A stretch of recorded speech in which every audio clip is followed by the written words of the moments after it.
Maybe we should add in a little bit of applause this time. Maybe we should change our clothes.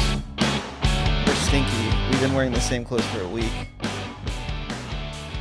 I'm just going to leave that alone. My wife is already rolling her eyes. Well, I mean, just from recording 2 podcasts in a row, here we are. Back Here again. we go. We're fresh. We're great. It's been a week since our last recording and ready to kick this off. I think 2 weeks. Is it? Yep. This is not next week's podcast. This is 2 weeks from now's podcast. Well, in case you guys don't know, we record these podcasts in advance because sometimes we like to travel and sometimes I like to live dangerously and sometimes I got an attitude. And how you feel about that? Do you know I've made it PC for you, John. I was also looking to see what day Christmas fell on and I didn't know. Christmica. Yeah, Thursday. It is on a Thursday. Which is not our podcast day. No, it is not. Damn. But some people go out of town. Dude, I feel like my days, like the actual dates of the month for the last, since Thanksgiving is out of the window. I just know it's December sometime. Okay. That's it. Oh, end of story. Yeah. Thanks, Dan the Duck. What a great conversation. We really appreciate you. It is the end of 2025. Yeah. This is the last podcast for 2025. What a year it's been. Indeed. What a year. Breaking down the year of 2025, I feel like we can go into a lot of things, especially like political, right? But we're not going to. How would you summarize real estate in 2025? Interesting. Ooh. I was not the word that I was thinking of, but why do you say that? I don't know. It depends on the perspective that you're taking, and I feel like very many. As someone who's actually a real estate agent, as someone who's purchased a home, helping people buy and sell homes, looking at, how things have changed from the spring to now, whether it be rates or just activity or, what is it like as we head into 2026? I just think all these things make for a very interesting time. And, going back to we've said it a million times, but how hyper specific real estate can be. Yep. I find that to be very true. But I will say if you haven't purchased a home, it's probably one of the most freeing things you could ever do. Christian purchased a home in 2025, in case anybody's wondering. I did about a little over a month ago. We can add a whole bunch of swear jars for that one. Yeah. Right? Yeah. All the things that you didn't know until you bought a house. Yeah. I mean, I'm still learning stuff like, what did I look up the other day? Like when my trash is being picked up, like the recycling days, I put that in my calendar. I'm still working on how to pay my first mortgage. So I have to contact my mortgage company and get this number. Mortgage servicer. Yeah. Right. So all these things that come with being a homeowner, setting up your BG&E, especially if you're in the wintertime, you're going to want that. Starting the day that you close. I don't even have a shovel to shovel my sidewalk. I had a leaf blower this morning trying to blow all the snow, There's no way. This stuff was way too heavy for that. Dude, I had my car. I didn't even do my sidewalk. Some of it has melted just because how the sun hits it. But my car, I had to defrost it for 30 minutes this morning and then go out and take the leaf blower and blow it off. You could use a scraper. I don't have one. I couldn't find it. I think I have one. Someone find a promotional scraper and provide it to Christian. You know what's also crazy? Someone, and I don't know who, ordered me 2 Grateful Dead Rocks glasses and sent them to my home. I don't know who that is. And it was from Christian's secret admirer. Yeah, it was from Etsy. They made an Etsy order, and they're like, how you get a glass thing and it's etched in it looks white almost, whatever that etching is. Yep. They did the Grateful Dead skull. They called it a Steely, and then they did bear, and it was just sitting at my house when I came this morning. I have not ordered anything like that, and the little note in it didn't have anything other than just what was in the box. There was no. It was from USPS. They ordered it from Etsy. That's how it was shipped. So I don't know. Thank you for whoever had sent that out. But yeah, I'm always learning new things as a homeowner. And as you said the other day when we were talking about it, I was like, oh, it's never going to stop. Nope. Never stops. Never stops. It's interesting. I think when I look to define the real estate market, what that looks like in 2025 and what it's going to look like in 2026. The first thing that comes to my mind is I don't know the word. It would be you get that moment where you get a thankful reset, right? Where people come into the industry or people come into their world and they get that moment where it's like, you crack your neck and you're like, oh man, okay, I feel better. Okay. I feel better that in 2025, it was much more challenging to be a real estate agent. I feel like it's been so easy for the last couple of years. 2025 presented every challenge under the sun. And even one that I haven't seen before, which is dealing with sellers and helping them understand their true value. Yeah. Because, prior to 2020, when the market went a little haywire, it was pretty aggressive and it was on a continuous rise. We were on this rise of like shorter and shorter and higher and less and less and less and less, right? Yeah. And then COVID happened and it was like every property was going for way more than list and every property got 30 offers and every property, right? And now it's almost like we have the inverse problem. People are getting their properties on the market for 12 and 20 and 30 and even more sometimes times and days on the market. People are on the market for so long that they don't know how to handle it. They don't know how to manage it. Yeah. Whereas pre-COVID, let's say I had a listing in 2018, it's like, oh, it'll be okay. And sellers are like, it will be okay. But we're coming off of this high where everyone's watched their friends and family members sell their house in 4 days. Right. And now when it hasn't sold in like 3 weeks, they're like, oh my God, what do we do? Yeah. And so now we're holding the sellers from trembling, holding the sellers from losing their kind of like emotional peace. And that's been a real challenge as a real estate agent. But it's actually what makes me proud to do our job. Well, yeah, I would agree. I like the numbers and looking at some of the data. I know as weird as it sounds, and some people will say, oh, you can spin statistics whatever way, which you can, right? But like understanding that this is a different market and that like, hey, we are dealing with maybe a little bit longer average days on market than previously, we can do all the marketing. We can do all the things that make us such a great real estate team. And if you haven't seen our new listing presentation that we've redesigned just to share what we do, like, shoot us a message for it, and I'd love to go through it with you. But you're just understanding like where the market's at and setting that expectation. I feel like some people have a challenge with whether you're on the real estate side or even consumer side, right? But if this is the data, I'm going to say something kind of silly, but don't get your panties in a bunch. Yeah, I agree. Like, I think what this year has reaffirmed is the value of the interpretation. And truthfully, as a real estate agent, what do? Nothing. I hope somebody like clips that and they're like, Mike, you don't even do anything. That's basically a South Park episode. I agree. And I see that episode and I think about it and it's like, yeah, we take those like fancy photos and like, Cartman, take a photo of me. Cartman's right? Just like literally, what do? Nothing. What does it matter?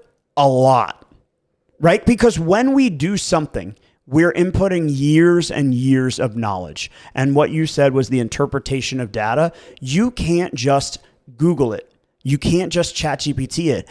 I'm using this information in such a way because of the knowledge that we've built. So what do? Nothing except provide knowledge. What does an attorney do? Nothing except provide knowledge. Right. I'm not saying that we don't come to the office and work diligently and provide a lot of value and do these other things, but truthfully, is it as easy as opening doors and showing property? Yes, it is. Yeah.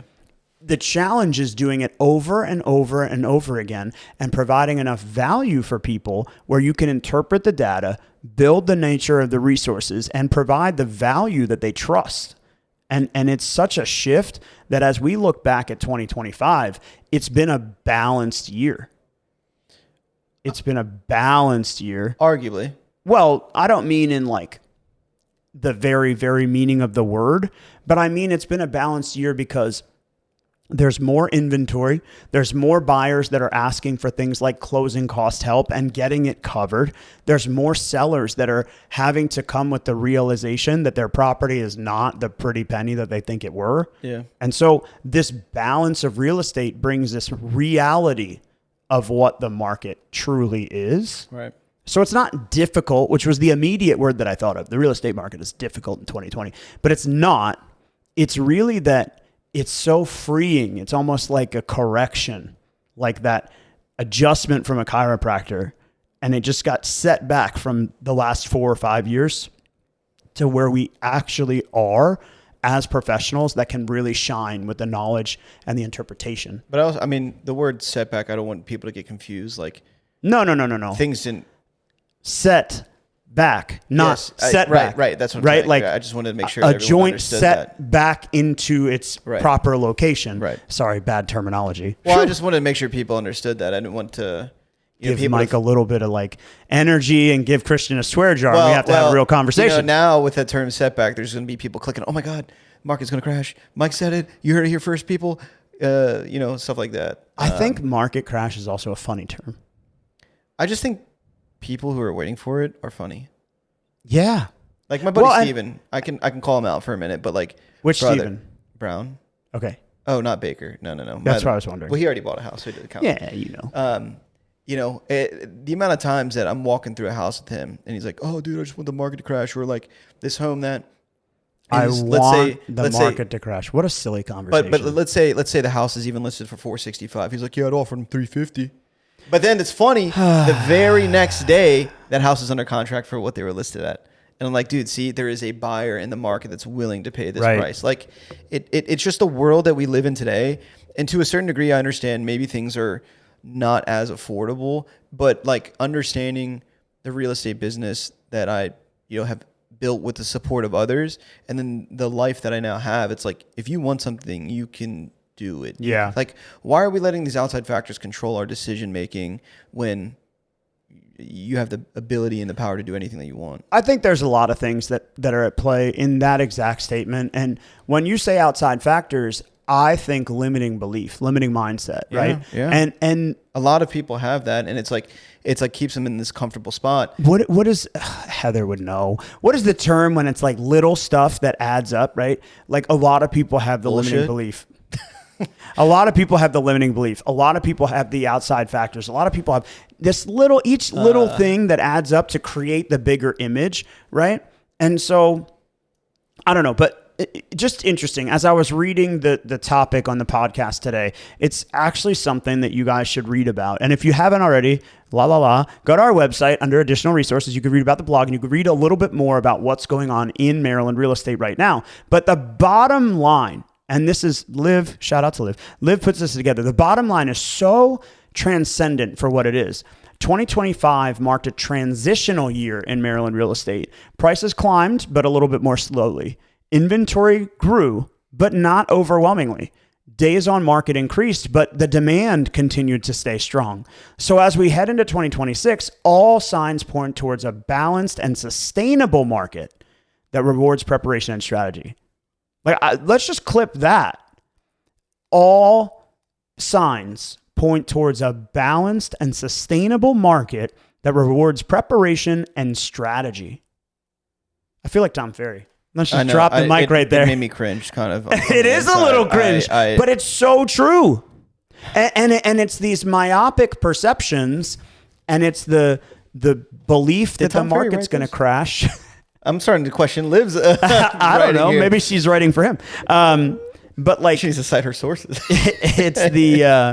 It's the myopic perception, the belief that the market is going to crash, this idea that we're going to get all the things that we want. And the reality is, it's like you said it. Why are we allowing these outside influences to dictate the future and the potential that we have as individuals? But also look at, like, we could take this a layer deeper and understand, like, that mentality. Is that person even willing to work hard for something that they've earned? Round of applause for me. Very nice. Round of applause for Tom Ferry. Round of applause for Tom Ferry. Very nice. Very nice. I think the question really is, are they willing to earn the opportunity? Yeah. Right? You said, are they willing to work hard? And the truth is, like, some things don't require hard work. That's true. But you do have to earn it, right? Like, there are buyers in our database that have bought a home a year ago, 3 years ago, 7 years ago, that have really, truly earned the equity. They've earned the knowledge. They've earned the freedom. Yeah. We don't talk about that enough. Like the freedom of not being subjected to a landlord, the freedom of not having your monthly payment go up by 4 and 7 and 9% on an annualized basis. I mean, There are some people that are out here renting property that are $1,100. And they went and bought a home and they took a leap of faith. They paid $900, $1,200, $1,400. And that same $1,100 property today is now $1,900. Yeah. Yep. It's like, they earned this. Mm-hmm. You know what's really cool? So Stephen Baker, hopefully I'm not putting your business out there. We're changing Stevens right now. Okay. He's the candlestick maker? Huh? Never mind. I don't know. Your joke Stephen sometimes Baker, the candlestick. Anyway, continue. Oh, are you rhyming? Yes. But he had a friend come over, and they were like checking out the house. They're like, "Oh, like, do you rent this?"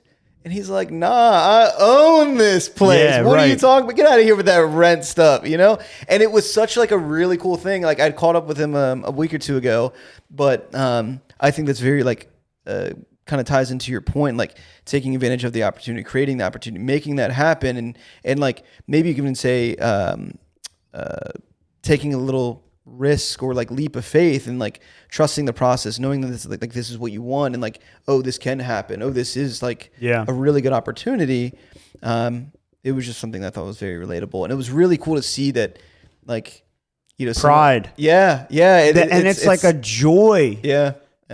And he's had challenges. Yeah. Right? Like, I mean, we were under contract, I believe, on 1 or 2 properties before he found this one, and we were probably looking for Lord knows how long, maybe 3, 4, 5, 6 months. And granted, that's not a long time in the grand scheme of things, but I'd say our typical client, like, from our buyer consultation to maybe closing on a property is probably sub 3 months. Yeah. And when someone is definitely not sub 2. Right. So, maybe you consider him on the longer end, but like, he took advantage of the opportunity. Even once one of the contract fell through, he stayed positive. He stayed in the, for lack of a better term, fight. And it was like, I want to accomplish this. Yeah. Exactly. I mean, he really did, right? There are so many people that have just earned the opportunity. And I think it's important. There are so many that are cautious. And really, are they being overly cautious with the uncertainty, or are they being overly cautious with the rates where they are right now? But how, like, also when you look at real estate, how is this any different than the money that your employer takes out of your check to put into your 401k, your retirement? Because that can go down. Yeah. Right. And like, you're not up in arms about how much money they're taking there. Maybe you are, but like, I think it's just the conversation. But it's kind of like buying a car. We could spin it any way you want. Right. But like, how much are you going to let that take you down? Because that's ultimately going to affect your day to day on how you look at it. And that's the one thing I like, as many times as I come to you frustrated about certain things, I feel like I'm also pretty good about understanding, or at least learning to understand, why are you letting this affect you? Like, I'm able to hear out the conversations where some people, you could tell them that and they don't even want to hear it. They're not even open to hearing it, which is, I think. Let's ask an alternative question, right? If interest rates fall slightly, right? Do you see interest rates falling in the first quarter in 2026? I would say there's a good probability. Probability that interest rates fall. Do you think they're going to fall 1/4%, 1/8%, 0.5%? I think 1/4 could be appropriate. Okay, so we're talking like 6 to just over 6% in the early part of next year is kind of what you're thinking. Well, I would assume I don't want to go off based on the rate that I have, but let's say the average 30-year right now is 6. No. Maybe, what is it? What is the average 30-year? Higher. Is it? Yeah. I didn't Last week when our lender sent out a rate sheet, our average 30-year was around 6.5 conventional, 5 1/8 FHA government. Wow, backed. then I got in at a yeah, relatively good time. But like, if if you we're looking think at about that, it, you're going to go down by 1/4%, right? Do you think the buyer demand will ramp up when that happens? Not really. Why do you see that?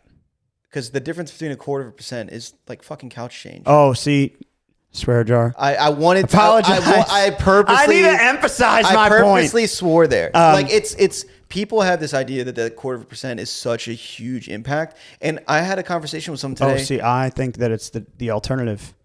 No, I think that it has a big impact. No. I think that it's the alternative. I think that they are the same people that say that I'm going to wait. That when 1/4% drops, that I'm still waiting. What are you waiting for, bro? That's what I'm saying. I mean, I'm in agreement with you, but like these people might think that 1/4% has such an impact when it really doesn't. And then I was having a conversation with someone earlier today, and they were like, I'm gonna see which lender has the better rate, and I'm like, why? And they're like, well, I want to keep my monthly payment under this. I'm like, well, you're going to refinance in 2 years more than likely, right? And they're like, yeah. And I'm like, okay, so then why does your rate today matter? Granted, you're going to deal with it for a couple months, but like we're talking about like over a 2 year period, let's say your monthly payment is anywhere between $20 and $50 more. Right. Both rates are probably going to be relatively in the same ballpark. You look at other things like service, what other things can they provide for you? Could they help with the refinance later on down the line? And people get so stuck on rates where I don't think that difference has a huge impact. I think there's a and if you can't get over that and you can't see it, I think the people that are focused on rate, they see a rate drop and they're still not satisfied. No, yeah. Like 100%. There's another reason. 100%. And the truth is that I feel incredibly confident that it's not about rate. It's about doing it now. Yeah. And now can be today, the last week of 2025. now can be in a month or in a year. But when we bought our house, and we bought in 2024, so we bought in quote unquote the height of the market, blah, blah, blah, whatever you want to call it. Well, shoot, we got a pretty average rate at the time, 6.5. And now we just got down to 6.25. And that's great, but it's not doing anything to like marketably move the needle. What's moving the needle is having owned the property for the last 18 months. If we appreciated just a meager 1%, that's a whole lot more than the 0.5 or 0.25% interest rate would have reflected in our savings. I was going to say that. And that's where I think people lose sight of it. They focus on, oh, I want a better rate. Well, what rate do you want? Oh, I don't know. I want 4. You're like, well, I'll give you 40, right? Like that's a 4. Yeah. I'll give you 14. But if you want 4, like welcome to the 90s, bro. Like you're at 17. We should be thankful to be under 10. Yeah. I'm not saying that every buyer should be gracious for being at 6 and 6.5%. But what I am saying is the buyers that bought 5 and 10 years ago for, let's say 130,000 or 175 or 310, they're sitting on tens of thousands or hundreds of thousands of dollars worth of equity instead of sitting and waiting for like, well, I want the rate to go back down. Well, 5 years ago, where are we? We're 2020. And 5 years ago, there was an artificial flat line of the rate because the government did it. Yeah. That's not going to happen again unless somebody wants to go find some, Kool-Aid and drink it and come back to America and pandemic. And you know how this goes. Oh my God. But I don't know. Like to me, I really think the bottom line is so true, right? Yeah. And the bottom line is the signs point towards a balanced, sustainable market that will reflect or will reward preparation and strategy. Being set back into place. I don't want to say set back. Christian. Maybe we should put back into place. Put back into place. But I think the key is the same thing as always, right? I say it till the end of the day. Real estate agents, we don't do anything. We don't do anything that you can't do without us until you don't realize that you need us. Yeah. And it's those moments where we really shine. Every once in a while, I have these like huge wins and I share them with my team or with my admin or, with my wife. I share these huge wins like, oh, I did this today. And the client, whether they know it or they don't know it, they never appreciate it because it's really not a palpable, like tangible difference. Dude, it happens all the time. Like, and we say this humbly, like, yeah, it's nothing like, oh, we're so good. It's that we know how to move the needle in the direction that it makes the buyer happy. And we're able to save the buyer from heartache. Yeah. It's not tangible, but I can tell you 90% of the time when those big changes happen, it's with someone that's inexperienced, someone that may not know exactly what they're doing it, but they're more doing it to check the box. Right. And every time that we have that opportunity to save, a Stephen Baker or save one of my clients, $2,000, $4,000. Yeah. It is monumental. Of course. For me Yeah. in my, compulsion to continue doing what we do. Yeah. Yeah. Dude, it's been a great year, man. I'd say even for the both of us business wise and, I'm excited for 2026. Yeah, I mean, 2026 is going to be filled with opportunity. I want to continue to grow on the real estate portfolio. I want to continue to grow in what we can provide for our clients and our customers. We're doing so much as far as like philanthropy and support for the community too. I'm really excited about all of that. But if you guys ever have any questions, or if you know someone that needs questions or help, we're an open book. You can always reach out to me on Facebook or on Instagram at michael.frank____, or on our website at frankoliverco.com. How can people reach out to you? You can find me on Instagram at Christian the Deadhead. All right. And we're going to have to start selling some houses to fill this jar up. Love it.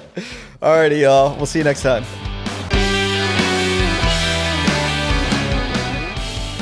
What's up, guys? Thanks for watching. For more information on the housing market, Real Estate 101, how you can leverage your position in today's market, and so much more, click on the link below. If you like this video or have a burning real estate question you'd like us to answer, leave us a comment and let us know. Don't forget to like and subscribe so you never miss an episode, and we'll see you again real soon.